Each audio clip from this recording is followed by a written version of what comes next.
What's up everybody, and thank you for joining me for another video. My name is Whack4863, but you can call me Whack. In today's video, we're going to look at Seed of Life. Now, Seed of Life is a puzzle platformer game developed by Mad Light and published by Leonardo Interactive. It came out today, August 11th, 2021. And it's on sale until August 18th for $19.99 US. Seed of Life is an epic adventure game about the persistence of life. You're Cora, the last known survivor of Lumia, a dying planet. Your only hope to save your homeworld is to activate the Seed of Life and rekindle the sun once again. Will you be the light that conquers the darkness? Now, throughout your playthrough of Seed of Life, you're going to come across multiple platforms like the one here. These platforms are a puzzle, but they're very easy to accomplish. If you look at the shape that is on the ground, that is the shape that you need to match for the puzzle in order to activate this pedestal. There are 3 rings that you have to spin around in order to unlock each one of these pedestals, and you have to do these as you go through the game because they unlock certain abilities and powers that you will need to use in order to progress through the story.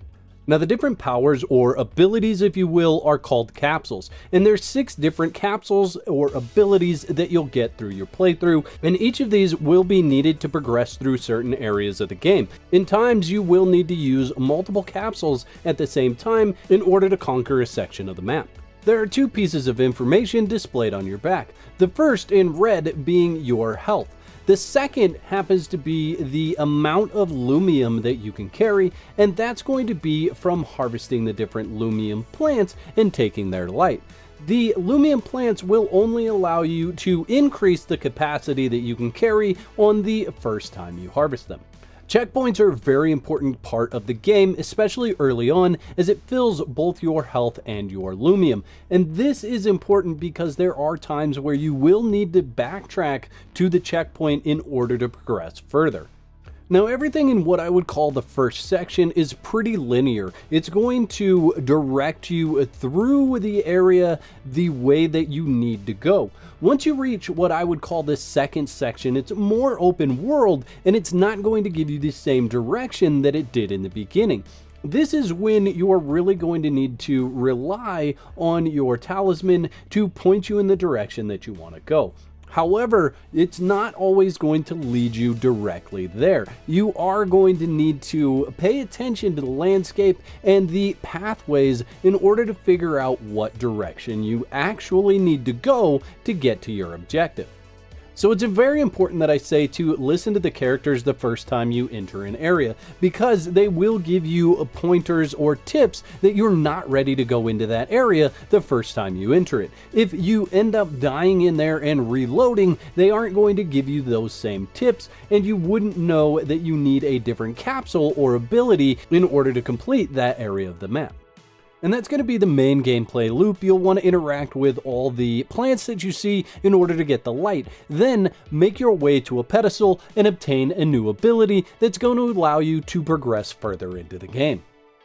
Now, there are plenty of secret areas hidden around all the different maps, and I do encourage you exploring those. I will not share those in this video as it's a first impressions video, and I'm trying not to entirely ruin or spoil your gameplay. And as you progress through the game, you're going to find that the puzzle platforming does get more challenging and more difficult to accomplish or to get through.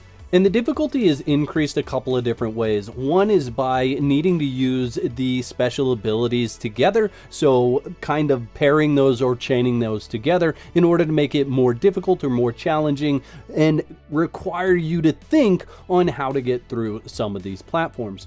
The other is going to be simply based on a time constraint where you have a certain amount of time to move through said area. And that's going to lead me to one of my big criticisms of this game. The checkpoints for some of these sections are really far away from the goal area or the puzzle area. So if you're having a difficult time getting through one of the puzzle sections, like the one that I'm doing right now, then you're going to find that that run back to that initial starting point for that puzzle gets very tedious over time.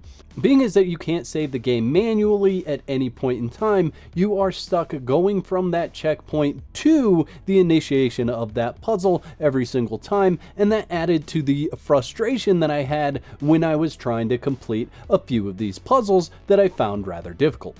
Another issue that I came across was the button mapping for some of the abilities. One of those abilities being that you had to use the tab key in order to attract yourself to another object. In some cases, you actually have to go from shift to tab very quickly, which if you're a Steam player, you know what that does. It actually opens up your Steam menu. So that is actually what happened right here. And so I had to train myself to release the shift button before I engaged with that tab button. However, after further review, you can remap those buttons to whatever you want. So if you are having an issue or you just don't want to deal with the trouble of going shift to tab, you can definitely go ahead and remap that so you don't have that issue like I did. Now let me wrap this up in a nice little package for you. Seed of Life is a beautiful game. It's got really nice graphics, it looks nice, it's appealing to the eye.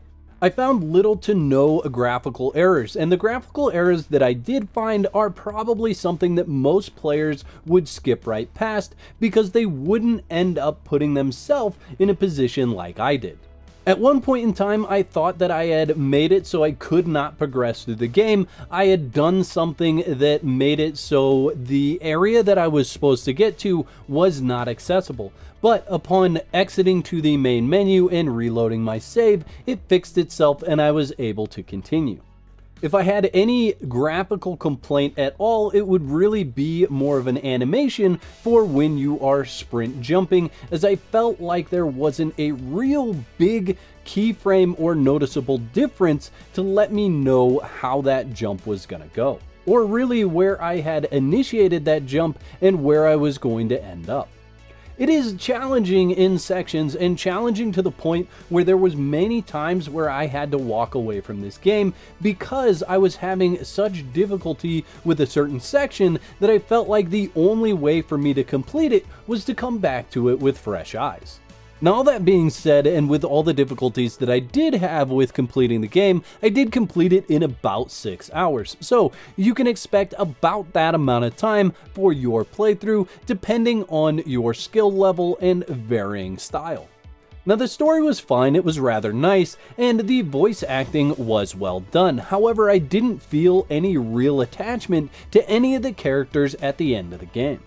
And I'm really not sure there's a whole lot of replayability here. However, there may be some potential for speedruns from those types of people. I'm not someone who does speedruns, so that's not something that I personally would be interested in. Now, hopefully my overview of Seed of Life has given you some insight on whether you want to pick up the game or not. If it hasn't and you want to look at it a little bit more, there is a demo that you can download on Steam and check it out for yourself. The whack moments in this video were sponsored by my legendary supporters. Thank you very much. If you'd like to become a member, you can click the button below that says join. That'll give you all the details. I'd like to thank all my subscribers for their continued support, likes, comments, and general awesomeness. If you're not a subscriber, you can start your free trial today and cancel at any time. Clicking the bell is highly recommended so you get notified when I upload another video. Now, if you're not done watching, there's 2 videos on the screen. You could pick one of those to watch next. I hope you've enjoyed this video as much as I've enjoyed making it. I'll catch you next time. Peace.